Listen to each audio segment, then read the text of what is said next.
Paz e graça a todos. Deus abençoe os que estão entrando.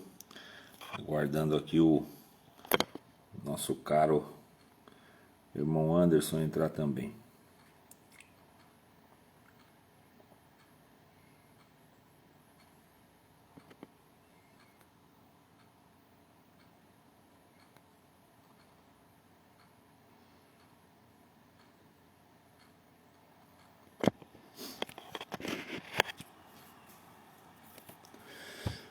O Anderson ainda não apareceu. Só aguardando ele aqui, irmãos.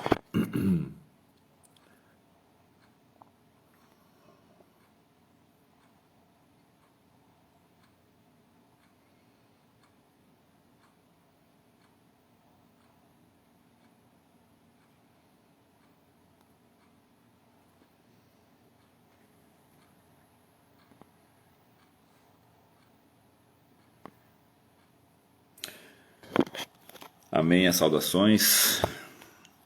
Shalom, Éder.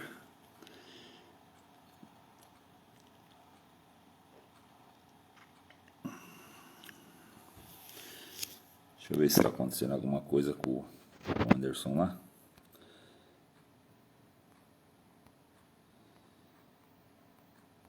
Eu não estou achando ele aqui ainda.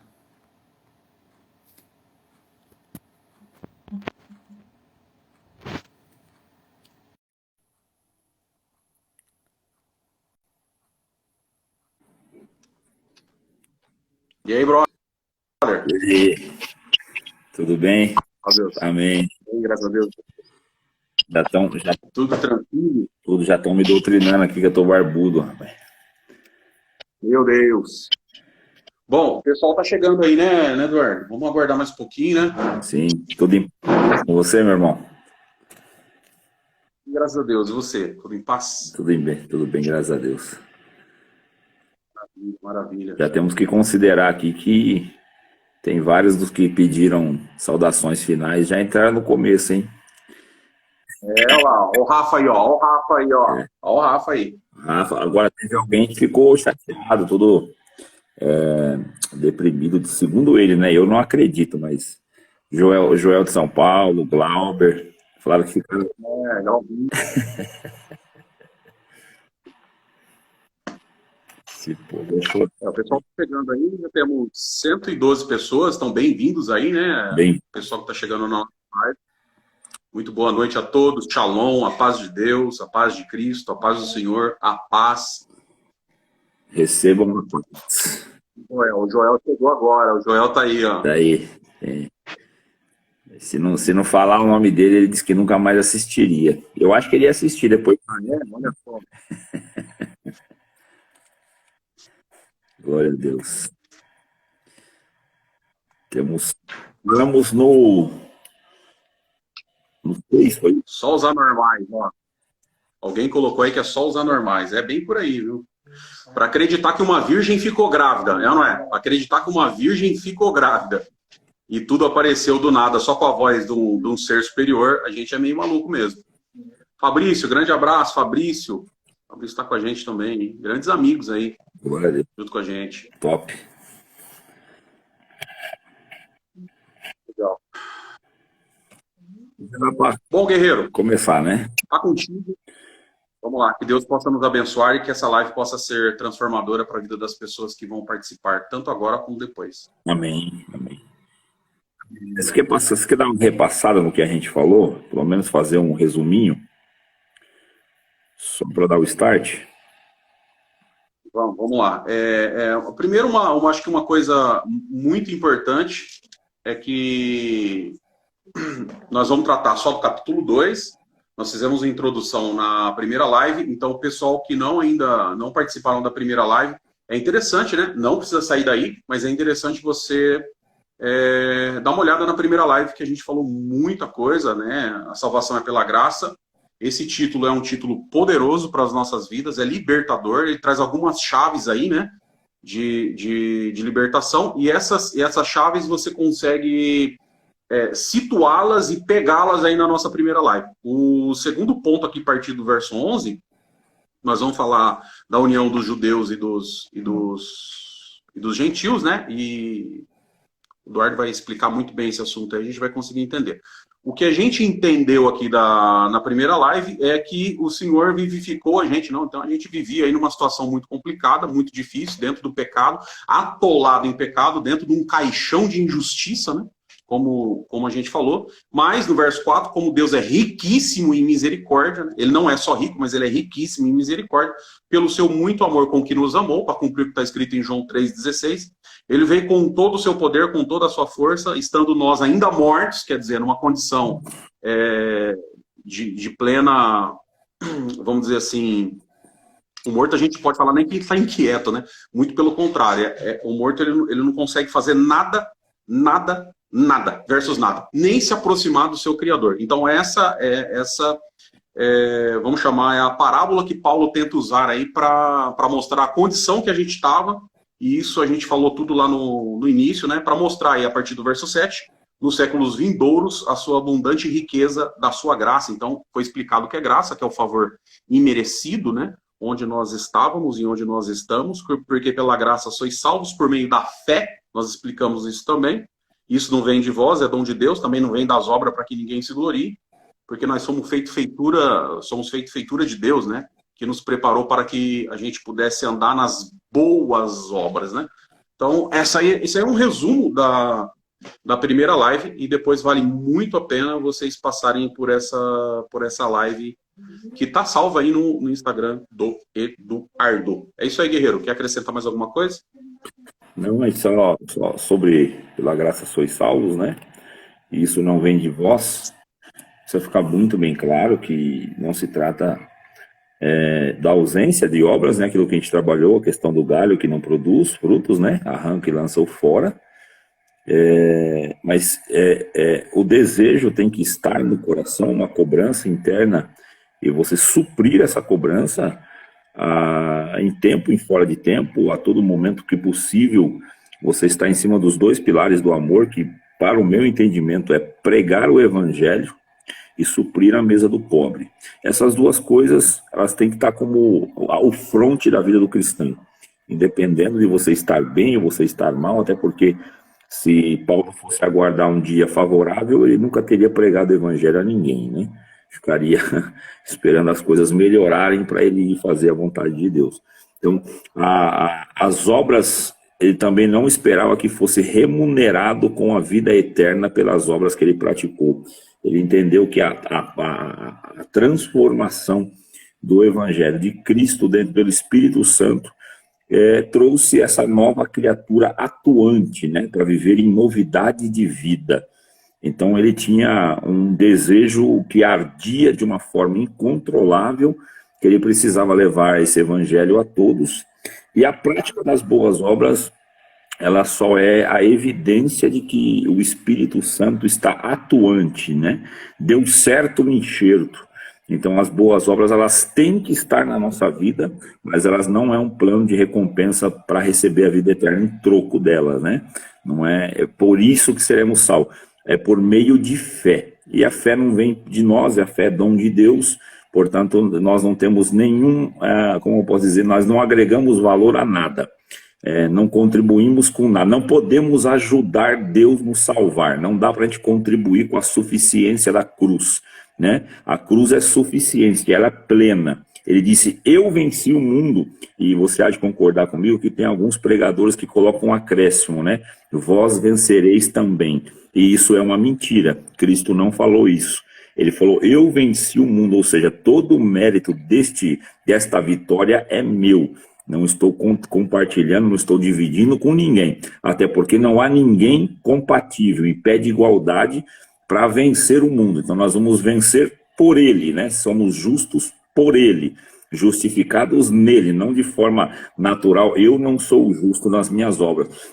Reconhecer a graça, reconhecer esse favor estupendo que alcançou, como você mesmo frisou. Estávamos jogados em nossas covas, dentro dos nossos caixões, na inércia absoluta, não conseguíamos nem erguer o olho, porque está morto, está morto.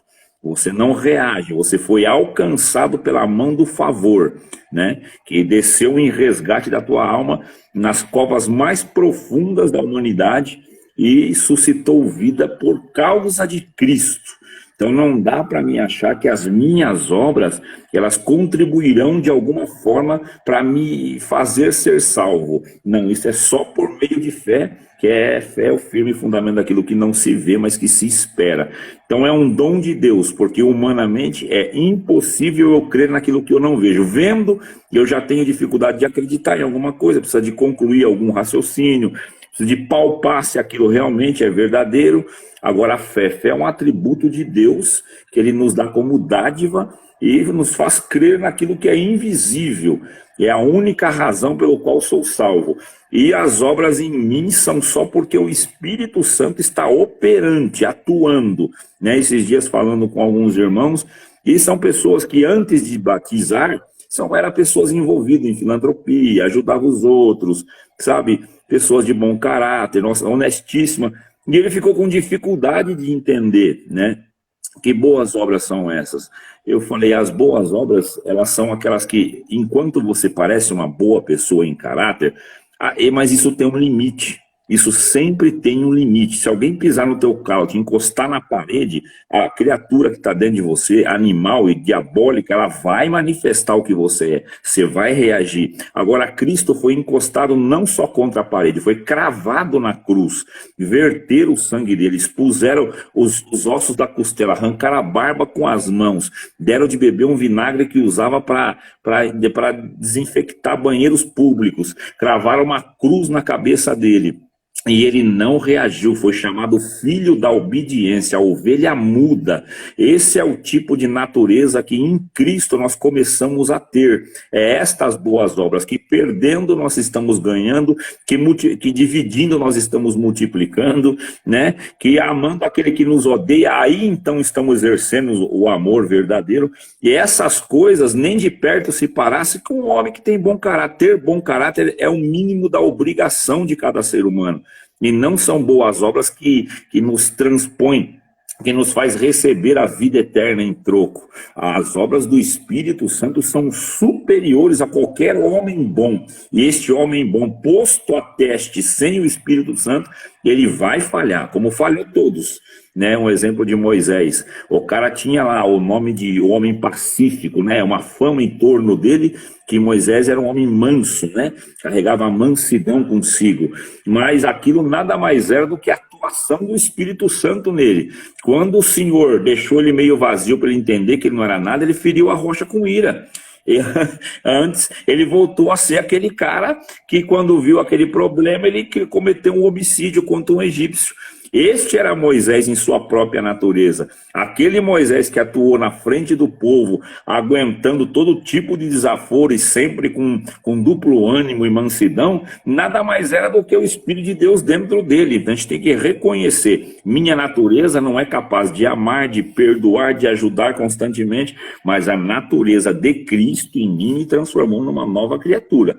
Então estas obras nunca foi para mim ser salvo, apenas para mim me tornar um vaso de honra, glória e louvor a Ele, para o nome dele ser glorificado, não o meu, não eu esperar que as minhas boas obras resultem em vida eterna. A vida eterna estando em mim, boas obras são manifestadas. É só esse assunto que eu quis dar uma permeada, e passo por você a bola aí para você continuar, Anderson.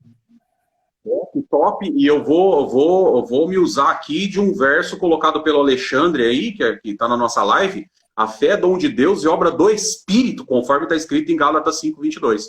Perfeito, é uma visão fortíssima que o nosso companheiro colocou aí. E se a gente for olhar o ponto de vista de que todos nós, né, como está escrito lá em Romanos, pecamos e destituídos estamos da glória de Deus, não precisamos falar da situação de Adão, não precisamos falar da situação de Abel. Quando a gente passa por Noé, a gente vê um cara bêbado nu, né? E o filho dele zombando dele. Quando a gente chega em Abraão, o cara tem 2 filhos, mas Deus cobra dele um só, porque ele tinha expulsado um, né? O filho Ismael com Agar, numa situação extremamente complicada, né? Por isso Deus pede, me dá o teu filho, o teu único filho, mostrando para ele, ó, você errou, eu vou te cobrar isso, porque você tem 2, mas eu vou falar só de um. Né, como se eu tivesse esquecido, mas eu não esqueci. É para te mostrar que você errou, seu erro foi grave. Passando por Jacó, que também errou, né, passando por Isaac, que também errou, passando pelos filhos de Jacó, pelos filhos de Israel, passando por Moisés, que você acabou de dizer, passando por Josué, passando por Davi. Então, a gente vê que a beleza da Bíblia é justamente nisso, né? Mostrando as nossas falhas, mostrando os nossos erros e mostrando que o homem não havia um justo, sequer um justo. Deus olha lá de cima e não consegue enxergar nenhum durante toda a vida do homem aqui na Terra. Então, por isso, ele manda o seu filho, e agora essa obra tão grande de salvação, tirando a gente desse enorme esgoto espiritual que a gente vivia, né? E o que a gente tenta desmistificar aqui, desconstruir, tanto eu como o Eduardo nesse bate-papo, e você que está nessa live, você deve estar entendendo o que a gente está fazendo, a gente está desconstruindo a ideia da meritocracia, a ideia de que você, fazendo alguma coisa, você consegue chegar em algum lugar diante de Deus. Então, a gente podia dar vários exemplos. Eu levo uma cesta básica para o pobre, beleza. Vamos supor que você levou com seus próprios pés, com as suas próprias mãos. Você lombou uma cesta aqui no ombro e você foi levar para um pobre. Beleza, a força veio de quem? Os passos veio de quem? A tua respiração, quem deu? Os teus pulmões funcionou graças a quem? Teu coração bateu graças a quem? A musculatura da tua perna funcionou graças a quem? Essa cesta que você diz que foi você que deu, na verdade ela é proveniente do trabalho teu, que quem preparou, quem deu esse trabalho, né? Quem te deu força e sabedoria para você escolher os produtos, quem foi que preparou a terra para produzir os produtos que estão dentro dela. Então, quando a gente vê e busca alguma glória em nós, como está escrito lá em Jeremias 9:27 ou 9:23, né? O forte não se gloria na sua força, o sábio não se gloria na sua sabedoria, o rico não se gloria na sua riqueza, mas se alguém quer se gloriar, que se glorie nisso, em me conhecer e saber que eu opero no meio do meu povo. Então, eu acho que é uma boa introdução aí para a gente já entrar no verso 11, que tem muito a acrescentar para nós aí. Eu tô com uma vontade de pregar hoje, não sei você, Eduardo. Fica à vontade, por Deus. Aproveita, não passa à vontade, não. Vamos lá. É que a gente está entre amigos aqui, então a gente pode soltar o verbo, né? A gente pode ir para frente. Mas vamos lá, verso 11 então. Portanto, lembrai-vos de que vós, noutro tempo, éreis gentios na carne e chamados incircuncisão, pelo que na carne se chamam circuncisão, feita pela mão dos homens. Bom, eu acho que primeiro a gente precisa desmistificar mais uma coisa aí, que é o rito da circuncisão. Então, fique à vontade, Eduardo. Discorra aí e... Pode falar sobre esse versículo, passo para você, pode falar, à vontade. Beleza, então vamos lá. Então, o que é a circuncisão? Né? A aliança com Deus, com o povo de Israel, a descendência de Éber, da onde vem a palavra Hebreus, né? Que Éber, dele sai a raiz dos filhos de Terá, e Terá vem Abraão, e chega em Abraão essa aliança, né? Aliança que Deus faz com ele, e diz o seguinte: olha, eu quero uma aliança com vocês, e o que eu vou falar agora, para você que desconhece, pode se assustar, tomar água com açúcar, não tem problema nenhum. Tá bom? Mas para aquele que conhece, só vai trazer um pouco mais de palavras para aquilo que você já sabe. Então a circuncisão é a retirada da pele, olha só, né? Que cobre o prepúcio, né? Na verdade, o prepúcio que cobre a glande, olha só, da genitália masculina. É loucura isso daqui, né? Então era uma cirurgia de fimose feita há 3.500 anos atrás. Era essa aliança que Deus fazia com o povo de Israel. Então, todo judeu, no 8º dia, como está escrito lá em Lucas, eu vou pegar o verso rapidinho aqui, não precisa nem abrir. Lá em Lucas, o Senhor Jesus ele passou por esse ritual, né? O ritual da circuncisão. Lucas capítulo 2. Vou ler aqui rapidinho, porque tem muita gente que não tem essa chave ainda, né? Mas vamos lá. Lucas capítulo 2, verso 21. E quando os 8 dias foram cumpridos para circuncidar o menino, aqui Jesus, foi-lhe dado o nome de Jesus, que pelo anjo lhe fora posto antes de ser concebido. Então Jesus ele passa pelo rito da circuncisão com 8 dias de nascido, que é o corte da pele que envolve a genitália masculina aí, que marca então, é como uma marca sobre os filhos de Israel, mostrando que eles têm uma aliança de sangue com o Criador. Para quem não sabia o que é circuncisão, isso aí é circuncisão. Por isso que algumas denominações, alguns irmãos falam, chamam o adversário de incircunciso, né? Então, ele não tem genitália, então a gente não pode falar que ele é incircunciso. Esse adjetivo foi dado para Golias, quando Davi chama ele de o incircunciso, porque ele não fazia parte da descendência dos filhos de Abraão. Acontece aqui que Paulo ele vai entrar justamente nesse assunto. Ele diz, portanto, lembrai-vos de que vós, no outro tempo, eres gentios na carne. Ou seja, eu era gentio, eu não fazia parte dessa linhagem, né, de Abraão, eu não fazia parte do povo de Israel, e chamados incircuncisão. Então, o povo de Israel nos chamavam de incircuncisos, pelos que na carne se chamam circuncisão, que era o povo de Israel, feito pela mão dos homens. Então a circuncisão, essa cirurgia que ela é feita para fazer essa aliança de sangue entre o homem judeu e o Criador, era chamado de circuncisão. Eles nos chamavam de incircuncisos e nós, eles, de circuncidados. Certo é que a gente não tinha uma união, a gente não estava junto,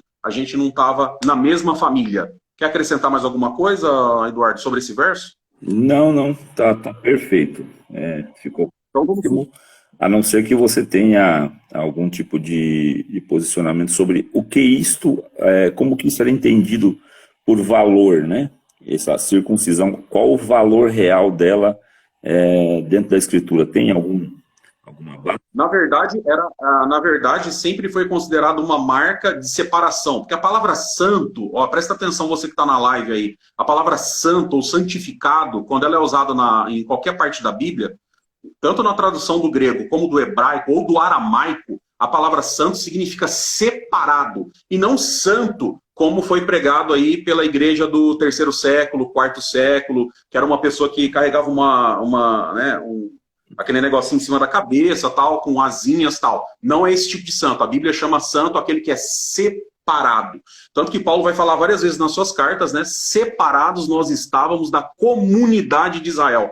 Paulo vai falar aqui na carta de Romanos, né? Vocês que são santos ou separados. O monte que Deus desce lá no Horebe, Deus falou, esse lugar aqui é santo, é um lugar separado. Eu separei para que eu pudesse descer com a minha presença. Então, esse sinal de circuncisão, então, era um sinal que dava uma separação para saber quem era e quem não era. Para vocês terem uma ideia, Hitler, ele conseguia saber quem eram os judeus exatamente dessa forma. Ele pedia para os soldados descobrirem que eram judeus, era uma maneira muito simples, era só eles baixarem a roupa e os soldados já sabiam quem era uma pessoa circuncidada e quem não era. Era circuncidado, era judeu, não tinha jeito, ia para os campos de concentração e depois para as câmaras de gás. E aqueles que sobraram depois na Europa, as crianças, os órfãos, as viúvas depois da Segunda Guerra, eles conseguiam descobrir também, ou pela circuncisão, ou cantando uma música só, que é a música mais conhecida dos judeus, que é o Shema Israel, Adonai Eloheinu, Adonai Echad. Eles cantavam, as crianças logo apareciam, e aí eles tomavam conta dessas crianças que sobraram aí depois da guerra. Então é só a título de conhecimento mesmo, sim, o que é a circuncisão. Na verdade, a circuncisão era o povo escolhido, né? Colocaram aí no nosso comentário. Na verdade, era uma maneira de escolher, separar o povo. O valor. E a gente estava separado deles, né? Porque se eles eram o povo escolhido e nós não tínhamos a circuncisão, logo a gente não estava dentro desse povo escolhido. Só para ficar claro. Verso 12, então. Vou ler para você aqui, Anderson. Que naquele tempo estáveis sem Cristo, separados da comunidade de Israel, e estranhos aos concertos da promessa. Estranhos, né? Essa parte é top. E estranhos ao concerto da promessa. Não tendo esperança e sem Deus no mundo, totalmente órfão. Prega que eu creio. Então é o seu mesmo, hoje eu sei. Eu vou gastar a mercadoria. Não, pode discorrer, eu acho lindo esse verso. Acho lindo, pode falar. Não, pode passar, pode continuar. Hoje eu tô mais puxando. Naquele tempo estava sem Cristo, né?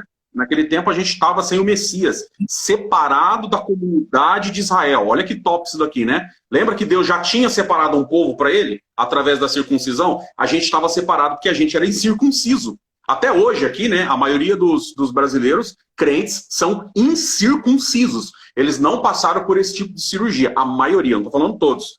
Mas a gente estava separado da comunidade de Israel por conta disso daí. E olha que interessante, né? Separados da comunidade de Israel, é estranho aos concertos da promessa, feito lá com Abraão, porque Deus tinha feito uma promessa para Abraão em Gênesis 12, 2. Em ti serão benditas todas as famílias da terra. Ou seja, a partir do momento que eles vêm para você, para você, através do conhecimento da minha palavra, que era a Torá, que significa instrução. A partir desse momento, eu trago vocês para a comunidade de Israel, como se a gente fosse colocado, né? Como você usou a expressão na live passada, éramos galho de um zambuzeiro e a gente foi enxertado.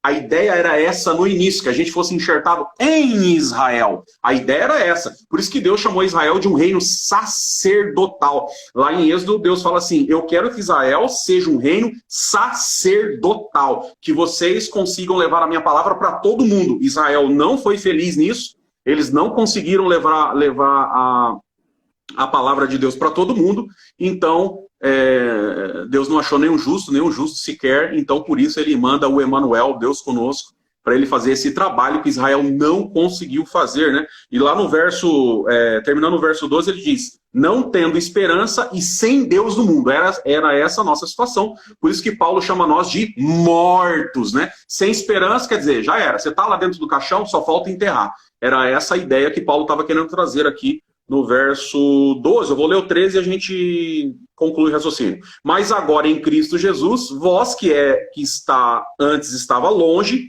já pelo sangue de Cristo chegastes perto. Então, como que funcionava a aliança da circuncisão? Derramamento de sangue, lembra lá? Faz a cirurgia, derrama o sangue, é da genitália masculina? Mas derramou sangue e por isso é um anel, só que é um anel. Gente, olha, eu vou ter que explicar isso, né? Lá no órgão genital masculino é tirado o anel, tem que sair em formato de anel. Isso mesmo, uma aliança de carne. Por isso que fala que a velha aliança tinha sangue. A nova aliança, por isso o evangelho é chamado em hebraico de Brit Hadashah, nova aliança. Essa nova aliança agora não é mais pela carne nem pelo sangue, não pelo sangue de homens, nem sangue de animais. E aí Paulo vai explicar justamente isso. Mas agora, em Cristo Jesus, vós que antes estavais longe, já pelo sangue de Cristo chegaram perto, porque ele é a nossa paz, ou o nosso shalom, o qual de ambos os povos fez um, e derrubando a parede de separação que estava no meio. Qual era a parede de separação? Quem era circuncidado e quem não era. Jesus fala assim, agora eu entro e derrubo essa parede, porque a circuncisão de mais nada vale, o que vale agora é o meu derramamento de sangue. Então é o meu sangue que vale para esses dois tipos de povo, tanto circuncidado como incircuncidado. Pode agregar aí, Eduardo. Então, aí fala sobre o alcance do favor, né? O alcance da obra da cruz, né? Como ela tornou acessível a todos e a qualquer um, no sentido de capacidade de salvar, né? A capacidade de salvar ela é tão absurda que não exclui o pior ser humano que exista, pode estar envolvido na pior legião de demônio, caído na pior valeta, praticante dos piores males, a misericórdia o alcançará e fará dele justificado em Cristo, independendo do que ele fez. Mas vale lembrar que essas coisas não serão aceitas tão fácil no seio da igreja, principalmente no sistema religioso. Há discrepância. Se você veio de certo lugar, você vai sofrer, vai ser penalizado com um tipo de vamos dizer, não queria falar a palavra, mas é exatamente essa. Você vai ser excluso de alguns círculos sociais, de algumas camadas, você não vai andar por eles. E isso é importante frisar, que o alcance da misericórdia de Deus, ele opera na salvação, mas ele não oferece uma melhora de vida. Óbvio que há exceções, há casos em que Deus atua, pessoas são sorteadas de alguma maneira por Deus aí, e o Senhor aparece, abre caminhos novos, tudo bem. Mas o que tem que ser visto como promessa é um conserto que te arranca da morte para a vida. O restante é você que vai ter que digerir isso daí, com a ajuda de Deus, ele sempre vai dar suporte, apoio, mas o sistema religioso, ele cobra da igreja, ele cobra do povo boas obras, e essas boas obras são aceitas como cartão de visita. O cara entra, o cara tem porta aberta porque ele é isso, ele está formatado dentro daquele padrão esperado religioso. E esta obra de Cristo, ela é muito diferente disso aí, ela nunca foi um sistema religioso. Tanto é que Paulo, salvo engano, em Tessalônica, o pessoal não identificou aquele homem como o homem que mandava as cartas, porque, pô, esse cara aí não veste as mesmas vestes que eu imaginaria, não calça o que eu imaginaria, não chegou de carro, não tem serviçais, não tem nada, né? Então, não era quem eles esperavam. Então, a transformação e nós sermos inseridos nesse concerto que era para o povo de Abraão, não quer dizer que a nossa vida vai ser transformada externamente. A transformação é interior. E essa transformação é o salto para a vida eterna. Mas o Efésios 2, eu acredito, Anderson, que até esse ponto, depois do 11 aqui, ele vai trazendo um outro aspecto, né? Ele foge um pouco da questão inicial que nós queríamos trazer, mas tem que ser abordado. Mas a questão inicial é deixar muito claro, que nós precisamos entender esta obra como única e exclusivamente um favor. E não vai dar para fazer mais nada a não ser servir a Deus em espírito e verdade. Agora, esses dias, comentando com o irmão, e achei muito feliz o comentário, a maioria do povo bate no peito e fala que ele como que eu posso dizer, serve a Deus, são verdadeiros adoradores, né? E o irmão foi muito feliz na colocação, dizendo: nós estamos mais para verdadeiros reclamadores, resmungões e cobradores, né? Uma dificuldade de ser adorador, ainda que foge um pouco do tema, mas envolve a questão de você entender o favor. Quando você entende o favor, você permanece centralizado como verdadeiro adorador. Quando você não compreende esse 2 de Éfesos, você começa a percorrer por caminhos que te afastam do Senhor, porque você pensa poder cobrar, pensa poder exigir, você pensa se sentir vitimizado, você pensa ser o centro do assunto. Você esquece que o centro é Cristo, que a palavra tem que ser cristocêntrica, que o louvor tem que ser cristocêntrico.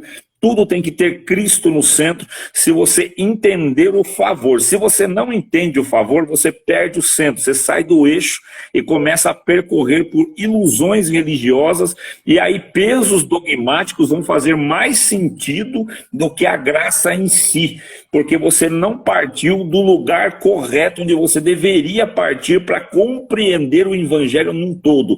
Então, como você não compreende o início, você percorre por caminhos que não são caminhos retos. E aí você encontra no meio do povo pessoas cobrando, pessoas exigindo, pessoas se vitimizando, pessoas esperando a meritocracia, pessoas aclamando quando a palavra é Mardoqueu, vai ser lembrado porque ele pensa que fez, então o Senhor vai abrir um hipotético livro das crônicas das próprias obras dele, que não faz o menor sentido dentro do assunto graça, não tem a menor suposição de que Deus lembre de mim, ou lembre de você, me dando a liberdade de falar, que você fez algo de bom nesta obra, a qual você mereça ser recompensado. Não há nada que nós podemos fazer sem ele, né? Então, sem mim, nada podeis fazer. Quando você não entende a operação do 2 de Éfeso, que a graça, a salvação é por meio de graça, e isso vem da fé, que não é pelas obras, se você não entender isso, você foge do conceito todinho e vive uma vida religiosa, batendo cabeça, sofrendo, expondo a tua fé para o demônio espancar ela, frustrando você com esperanças de alguma coisa que você expectava, promessas até de ministério. Olha, vou te honrar na frente do povo, olha, vou te fazer voar nas asas de aço, você vai levar isso e mais aquilo, vou te colocar acima de todos, no meio dos grandes. E aí você visualiza o grande quem é? Pessoas bem-sucedidas. Deus vai colocar na frente do povo: eu vou ser um tipo de ancião aí, vou viajar para lá e para cá porque eu vou ter recursos sobrando, e eu vou atender o pobre porque Deus vai me enriquecer. E na verdade a graça é: você tendo um pão, reparte com 7 ou até com 8. Não é que você vai ter uma vida prosperada, você vai ter um coração aumentado, um coração fervido, um coração que vai ter chamas de fogo do Espírito Santo Santo, que vai te fazer se doar pelo Evangelho de uma maneira tão grande que você não vai olhar para as próprias feridas, não vai enxergar as próprias dores, como Paulo desprezou a dor do próprio corpo. Cristo, que é o exemplo imaculado disso, deu o corpo para ser dilacerado, esmagado, espremido, sangrado por causa de nós, né? E se você entender este centro, este ponto de partida do Evangelho verdadeiro, todo o resto começa a fazer sentido e você não se embaraça com outras coisas. Mas se você não entender o começo, você já começou errado. Então esta live tem por intenção não é ensinar ninguém, porque quem somos nós? Não somos mestres, somos alunos, né? Eternos alunos. Mas a intenção é compartilhar conhecimento, trazer para dentro do 2 de Éfeso o ponto de partida do Evangelho, né? Que é como você disse na outra live, para mim é o capítulo mais importante da Escritura sobre o Evangelho. E não tem outro, a gente precisa mesmo de cravar em cima disso o entendimento do que é servir a Deus por graça e não por mérito, né? Nossa, forte demais. E quando a gente fala é pela graça, né, o favor imerecido, que muitos já compreenderam o que é, mas não é de graça, né? Tem um alto preço aí a ser pago. Uma missão existencial, conhecimento de Deus, as profundas experiências, os fracassos, as perdas, as dores, as renúncias, os sacrifícios, os confrontos e conflitos que acontecem dentro da gente por causa dessa graça, que é o favor imerecido, e muitos não compreenderam isso, né? Muitos ainda não conseguiram compreender e entender a dimensão do que é a graça que a Bíblia ensina. Não o que os homens ensinam, mas o que a Bíblia ensina. Porque o homem ensina até que igreja é graça, né? O homem, ele consegue mexer com a palavra de uma maneira, né, com as palavras que estão dentro da Bíblia, que ele acaba distorcendo o valor daquilo que foi escrito, o valor daquilo que foi colocado. E sim, pela graça sois salvos por meio da fé, isso não vem de vós, é dom de Deus. A primeira parte, Paulo está falando disso, e agora ele está falando que existiu uma espécie de primeira graça, né? Por isso o João fala lá, eu acho que João 1,16, salvo erro, vou pegar aqui só para confirmar, mas eu creio que seja isso. Eu acho muito interessante esse texto e vou compartilhar com vocês, porque me veio agora, e eu acho muito bonito, porque ele tem uma lição muito grande, pelo menos para mim, né? Evangelho de João, capítulo 1, verso 16. E todos nós recebemos também da sua plenitude e graça por graça. Em algumas traduções vai estar graça sobre graça. Quer dizer, a gente vem recebendo o favor de Deus desde o dia da criação, né? Desde o momento que a Terra era sem forma e vazia, e Deus ele começa a agraciar de alguma forma o nosso planeta, e ele começa a fazer favores ao homem, né? Desde as frutas para a gente comer, carne e ar para a gente respirar, lua, sol, mar para a gente observar, todas as plantas. Então a gente está repleto de favores ao nosso lado. Adão e Eva, quando erra, Deus com todo amor, eles fazem, está escrito lá que eles fazem um avental de folhas de figueira, e Deus já vem com o primeiro favor para o casal fora do Éden, e tece para eles, né, uma roupa, um manto feito de peles. Então, olha o favor de Deus veio com Noé, enfim, vem perseguindo toda a humanidade, esse favor que nunca parou, o favor de Deus nunca parou, e agora a gente tem as boas novas. E quais são essas boas novas? Ou o Evangelho, né? O Evangelho chega em nós com as boas novas. Por que era usada essa expressão? Porque lá atrás, quando Roma conquistava algum território, vinha uma pessoa, né, um auxiliar de César, e dizia: eu vim trazer as boas novas para vocês, a partir de agora vocês não vão ser mais bárbaros, a partir de agora vocês fazem parte do grande reino de Roma. Então o Evangelho agora que chegou em nós, ele trouxe as boas novas, né, que a gente faz parte agora do grande reino. Por isso a oração do Pai Nosso: venha o teu reino, traga as tuas boas novas, traga as tuas novidades para nós. E Paulo, ele fala muito bem disso aqui no capítulo 2. Vamos andar aqui no verso 14, só para eu fechar esse raciocínio. Porque ele, verso 14, porque ele é a paz, o qual de ambos os povos, judeus e gentios, quem era circuncidado e quem não é, de ambos os povos fez um, derrubando a parede de separação que estava no meio. Na sua carne desfez a inimizade, isto é, a lei dos mandamentos, que consistia em ordenanças, para criar em si mesmos dos dois um novo homem, fazendo a paz. E pela cruz reconciliar ambos com Deus em seu corpo, matando com ela as inimizades. Porque Deus, nosso pecado acabou nos fazendo inimigos de Deus e filhos da ira, como a gente falou na primeira live, né? E agora essa inimizade entre o homem e Deus, essa separação, ela acabou graças a Cristo. Por isso que ele diz, né? Não tem como chegar ao Pai, não tem outra maneira se a gente não passar por Ele, porque Ele é o caminho, a verdade e a vida. Ninguém vem ao Pai se não passar por mim. Não é a nossa igreja, não é a nossa instituição, não é as minhas obras, não é a maneira que eu ando, não é quem eu sou, não é a cor da minha pele, não é como eu me visto que faz eu chegar até Deus, mas sim o caminho, que é Cristo, a verdade e a vida. Ele é o verdadeiro caminho, a verdade e a vida. E graça é um dom de Deus que vem por meio da fé. Desconstruímos essa ideia, eu acredito. Glória a Deus. A questão da cruz, né? E a separação, tudo.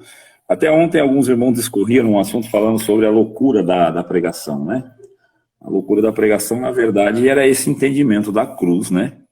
Como alguém, por meio de cruz, pode ser vitorioso, né? Se a cruz, na verdade, era uma sentença de morte a pessoas com crimes hediondos, considerado a escória da sociedade, né? Que se tornavam malditos, né?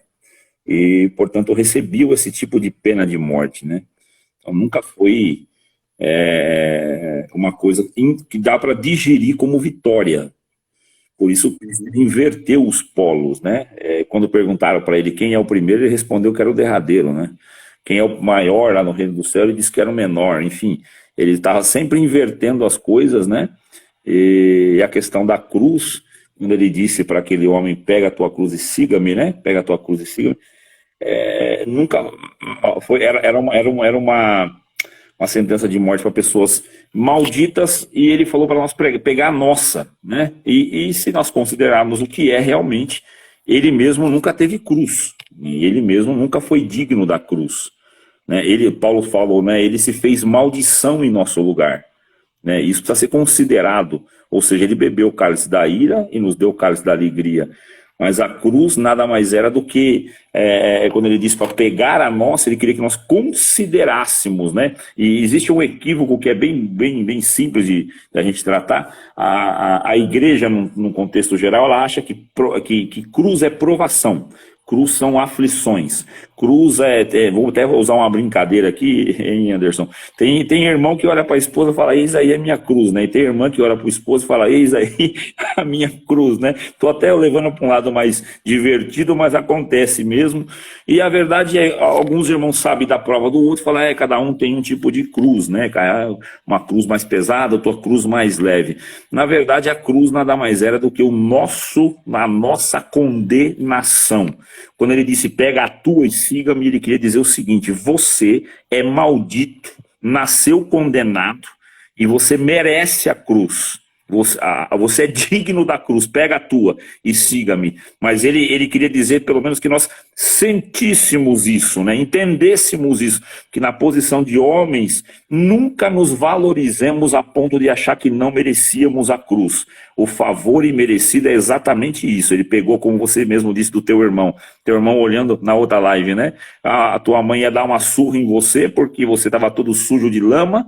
E o teu irmão então entraria hipoteticamente na frente e falou, não, mãe, bate em mim, surra eu e eu lavo a roupa do meu irmão.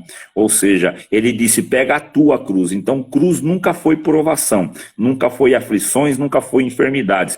Ele disse, enxergue que você era maldito e eu estou te fazendo bendito em mim. Mas antes você precisa se arrepender. Arrepender do quê? Tem um monte de crente, Anderson, que você vai falar para ele que ele deveria se arrepender. Ele não entende o que é se arrepender. Inclusive aquela parte que João usa, eu não lembro o verso, você me perdoa que eu não tenho essa habilidade de lembrar, ele diz assim, entrando o amor lança fora o temor, porque quem teme não é perfeito em amor, porque quem teme prevê a pena, né? Então tem uma igreja enorme que acompanha dentro da instituição, que é esta esposa temente, né? Ela visualiza o seguinte: esse esposo a qual eu sigo, estou com ele, ele me provê herança, conforto, segurança, pão, não me falta nada com ele. Mas quando ela anda pela rua, o olhar se vê encantado pela vitrine do mundo, né? Mas ela prefere não cometer o pecado, não pecar contra este esposo, porque ela vai perder os benefícios que ela já conquistou. Então ela fica em nome do benefício. Então, na verdade, ela não está amando o esposo, ela está amando a si mesma, né? É amando tê-lo como esposo e não amando o esposo. São coisas distintas. Você amar ter uma pessoa e você amar a pessoa. São coisas totalmente distintas. Parecem similares, mas são distintas. Então, a gente tem um povo que segue esse Jesus, segue esse Deus em troca do favor que recebeu. Então, ele nunca amou a Deus sobre todas as coisas. Ele está amando a si mesmo e com medo de sofrer a pena. É quem não é perfeito em amor, porque ele prevê a pena, né? Agora, a verdadeira igreja, aquele que ama a Deus de coração, realmente serve ele por amor, que é isso que João falou: entrando o amor lança fora o temor, porque o amor é muito superior ao temor, é muito além do temor. Este ele pode andar, percorrer os campos, ver as coisas que lhe é tentação, mas ele vai rejeitar a si mesmo, renunciar a si mesmo, porque ele não quer ofender aquele que o amou primeiro. Então, antes que eu cometa algum tipo de delito e vai ofender o meu Deus, eu não vou cometer para não desonrar o amor dele, porque eu amo ele de volta da mesma maneira, né? O amor ágape, verdadeiro, incondicional. Eu recebi um amor incondicional sendo pecador, como está aqui em Éfeso, jogado lá na valeta da morte, no caixão da minha morte. Ele me amou morto, me deu vida, e agora eu só amo ele de volta em troca de favores e para me livrar do inferno, porque se eu for para o mundo, eu caio desta graça, né? Aquela máxima, caio da graça, e aí então vou ser condenado ao inferno. Então eu prefiro ficar, mas o olho sempre lá, o coração sempre lá. Isso não é servir a Deus. Você está perdendo tempo dentro de uma instituição, gastando os teus dias que são breves, achando que vai receber salvação em troco de sentar na igreja, vestir um terno, dizer glória, dar coleta, e, enfim, essas coisas não te levam a lugar nenhum. Você está perdendo o teu tempo. Você tem que rever esse conceito. Amar a Deus é renunciar a si próprio. A maior expressão de amor é você andar dentro da obediência. Não é quantas horas você passa de joelho, não é quantas linguagens você fala, não é quantas profecias você prega, quantas visões, quantos nomes você profetiza, quanta Bíblia que você entende. Isso tudo é só um estofo, é só coadjuvantes para uma principal obra, que é amar a Deus sobre todas as coisas e, consequentemente, amar o próximo como a ti mesmo. Se você não tiver intrínseco, envolvido nisso daí, é apenas religiosidade, e isso não leva a nada.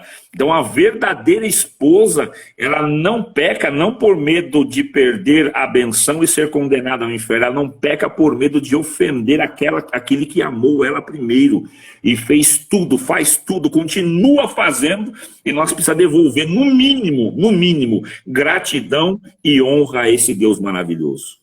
Glória a Deus. Meu Deus, vontade de pregar. Pode demais. Vontade de pregar igual você. Meu Deus, já pregou. Eu sinto Deus ouvindo isso e eu estou clamando aqui, Eduardo, para que todos que estejam ouvindo e vendo essa live tenha caído o entendimento que eu estou tendo agora do que é graça, do que é o favor, do que é o amor por Deus, porque senão não seria muito estranho o que Isaías escreveu no capítulo 29, façam atenção nisso. Isaías 29:13 diz: porque o Senhor disse, porque este povo se aproxima de mim, e com a sua boca e com os seus lábios me honra, mas o seu coração se afasta para longe de mim, e o seu temor para mim consiste só em mandamentos de homens, no qual foi instruído. Eu acho muito forte isso, e isso vem de encontro ao que você acabou de dizer. Ou seja, eu passo por um crivo dentro da palavra de um profeta que é Isaías. Isaías observou isso e ele falou: cuidado, porque vocês estão indo atrás de Deus só por causa, buscando mérito, buscando alguma coisa dele, mas não esquece que vocês estavam mortos. mortos e ele ressuscitou vocês. Ele tirou vocês de dentro do Egito. E para nós, agora que conhecemos Cristo e o Evangelho, aconteceu a mesma coisa, né? A gente estava morto numa situação difícil, a graça veio, que é o favor imerecido. Ele pegou na nossa mão dentro do caixão, tirou nós de dentro desse caixão, nos deu vida, nos abraçou, nos chamou de filho, e agora eu só fico perto dele porque eu quero alguma coisa. E o tempo todo reclamando, dizendo que não tá bom. E o pior, né, Eduardo? Tem gente que ainda cai no erro de dizer, eu estou servindo a Deus porque ele congrega 3 vezes por semana, 4, 5 ou 7 vezes por semana. Eu sirvo a Deus porque eu estou congregando. Então, cuidado, rasgue essa cédula aí que você escreveu, dando dignidade a você mesmo, porque você pode estar se complicando demais para o último dia. Mas quando eu falo demais, é demais mesmo, porque senão não seria à toa quando Jesus diz o seguinte, para trás de mim, vós que praticais a iniquidade, eu não vos conheço, eu não sei quem vocês são, porque, na verdade, vocês não me amaram porque eu sou. Vocês me amaram por aquilo que eu podia dar para vocês. Vamos continuar aqui, Eduardo? Vamos.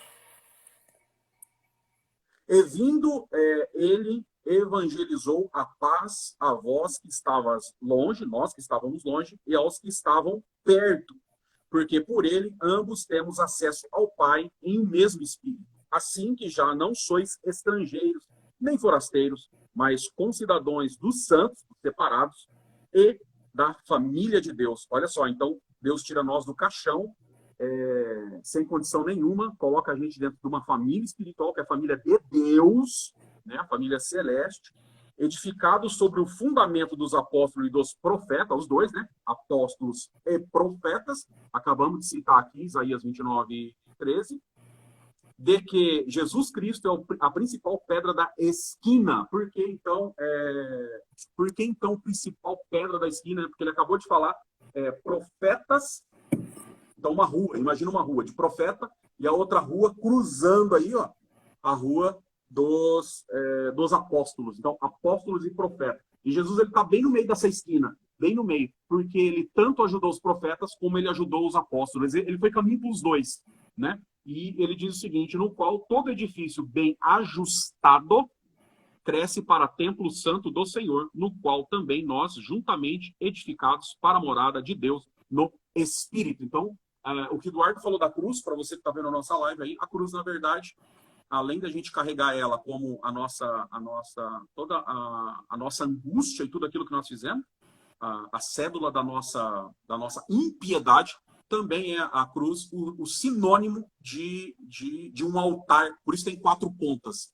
O altar lá em Levítico tinha que colocar sangue nas 4 pontas, depois no meio, para que o sacrifício pudesse ser aceito por Deus. Por isso a cruz tem 4 pontas e tinha sangue nas 4 pontas da cruz, né? Numa mão, na outra, nos pés e depois na cabeça. Então as 4 pontas tinha sangue, depois sangue no meio, no costado. Então o sacrifício foi aceito para cumprir o que está escrito em Levítico. Em Êxodo, o sacrifício foi aceito. E a nossa cruz também é o nosso altar, onde nós vamos nos debruçar e colocar as nossas entranhas como sacrifício, vamos jogar as nossas entranhas diante do nosso Criador e reconhecer o nosso eu e o nosso pecado, e é isso que ele quer, e ele está de braço aberto, esperando cada um de nós fazer isso, para a gente reconhecer o verdadeiro papel da graça, que é o favor imerecido trazido no duro madeiro da cruz para nós. Questão maravilhosa que você apontou, a questão de reconhecer, né, e confessar. Tem quem ajoelha e insiste em pedir perdão, mas na verdade o confessar ele é muito superior, porque eu pedir perdão, eu posso estar devendo para você uma grana e começo a pedir para você me perdoar essa dívida aí. E às vezes você... Eduardo, ficou um pouquinho baixo o seu som, eu não estou ouvindo direito o seu som. Para baixo? Pelo menos para mim. Melhorou ou não? Pessoal, vocês que estão na live, o som tá bom? Tá bem baixinho o seu som, Eduardo. Ah, é? Aconteceu alguma coisa no celular, será? Agora melhorou. Top. Bom, vamos lá. Para a gente encerrar, que o horário também já está espremendo. O horário tá em cima. Sobre o confessar os pecados, né? Confessai os vossos pecados. É uma recomendação muito forte, uma ordenança muito forte da parte do Senhor para nós, né? E a gente tem uma dificuldade em confessar. A gente vai lá e diz que a gente é fraco. O Senhor me perdoa porque eu sou fraco. Perdoa. Aquela insistência em pedir o perdão. Então, de novo, eu posso estar devendo um valor para você e começo a ligar para o seu Anderson, me perdoa aquela dívida, não tem como você deixar de lado e tal. Na verdade, Deus nunca quis que a gente ficasse pedindo perdão, né? Ele quer que você confesse. Porque ao confessar, você assume que ele está certo e você está errado, né? Que nessa hora você assume que você é o errado, ele é o certo. Você é o ofensor, ele é o ofendido. Então, aí você entende que você é o criminoso e ele é a vítima nesse caso, né? Então você precisa de descer nessa postura. Então confessar os seus pecados é uma coisa difícil, Anderson, de falar, porque tem gente até que fica meio magoado, impactado, mas quando você vai orar, falar dos seus pecados, você tem que trazer os detalhes do seu erro, porque a cada vez que você fala do que você fez, você desce um degrau no quebrantamento. Você desce um degrau na oração, você humilha mesmo. Agora você fala, perdoa as minhas fraquezas de forma supérflua, passa por cima só e já vai na busca daquilo que é importante para você. Você está fazendo uma oração que não tem quase valor. Você precisa realmente ajoelhar e contar o que o teu olho cobiçou, o que tua boca falou, o que tua mente pensou, o que o teu coração desejou. Os maus que foram formados, como Paulo disse, né? O bem que quero, não consigo, mas o mal está sempre diante de mim. Então é uma coisa que precisamos fazer. Para entrar no contexto do evangelho, é mais um degrau. Você precisa de aprender a confessar os teus pecados, todas as vezes, nos mínimos detalhes. Você não vai contar para tua esposa, para o teu esposo, para o teu amigo. Você vai ajoelhar e falar com Deus a respeito daquilo que você fez e qual é o teu desejo de não fazer mais. Não é para não perder a vida eterna, não fazer mais para não ofender aquele que te amou de uma maneira infinita, que não dá para medir. Então, Senhor, eu gostaria de melhorar o meu comportamento em nome de te ofender menos. Esta é a razão da minha oração, porque tu está certo e eu estou errado. Né? Mas é uma dificuldade muito grande de levar esse conceito para dentro da igreja, digo, instituição, que foi por muito tempo desenhado coisas e coisas que a gente tem por objetivo. Eu não sei se você ainda tem desejo de fazer mais uma na sexta-feira, nós já consumimos o Éfeso todo, mas se abrir um espaço na tua agenda aí, a gente dá uma continuada para abordar mais alguns temas dentro do evangelho verdadeiro, só para deixar quem está envolvido com a gente, é quase 300 pessoas, fora o que vão assistir depois, como um compartilhamento de uma nova luz, de um novo entendimento, aquilo que colocou na live, né? Um novo olhar, né? Anderson, considerações finais contigo, meu irmão. Eduardo, eu queria muito agradecer aí, né, o convite, fiquei muito feliz, me sinto muito honrado. Agradecer também todos os amigos que participaram com a gente, né? Tem alguns grupos aí que a gente, de vez em quando a gente conversa, bate um papo, fala de Bíblia. Todos esses amigos aí que participaram junto com a gente, pessoas que são seguidores nossos aí, que confiam no nosso ponto de vista, e deixando muito claro que são pontos de vista, né? Nós deixamos o nosso ponto de vista aqui. E eu sou um grande amante das Escrituras e vou sempre defender as Escrituras e defender o Evangelho, o verdadeiro Evangelho. E sempre vou dizer para vocês, e deixo aí como última frase o que está escrito, né? Examinai as Escrituras, porque cuidais ter nela a vida eterna, elas testificam de mim. Então examine, leia, vá atrás. Não acredite em tudo que te falam, não, tá bom? Acredite no que está escrito. Vai lá, pesquise, busque. E aí, para encerrar minha parte, eu queria mandar um grande abraço aí para o pessoal que acompanhou a gente nessa noite. Vera, Mato Grosso, Promissão, Novo Horizonte, Semolândia, Americana, Cajamar, Biricuí, Pompeia, Parapuã. Tem gente lá do Japão assistindo a gente. Deus abençoe pelo carinho. Lá, o pessoal de Goiás, dos estados aí do Brasil que nos acompanharam. Um grande abraço. Deus abençoe grandemente. Foi um prazer estar com vocês. E principalmente com você, meu amigo, companheiro. E foi uma honra enorme estar com vocês. Deus abençoe grandemente. Que isso, a honra é toda minha. Saudações a todos. Tem um aqui que pediu para mim mandar um salve para os profetas. Um salve Meu Deus. a todos os pros aí, aos irmãos que acompanharam. Foi uma produção enorme. Anderson, honra igual, não sei se eu terei de novo, mas estou muito feliz de ter feito essas duas lives contigo. Que Deus prepare mais para a honra e glória do... Vai preparar, Deus vai preparar mais. Paz e graça a todos, saudações. Tamo junto. Deus que abençoe a todos. Amém, amém.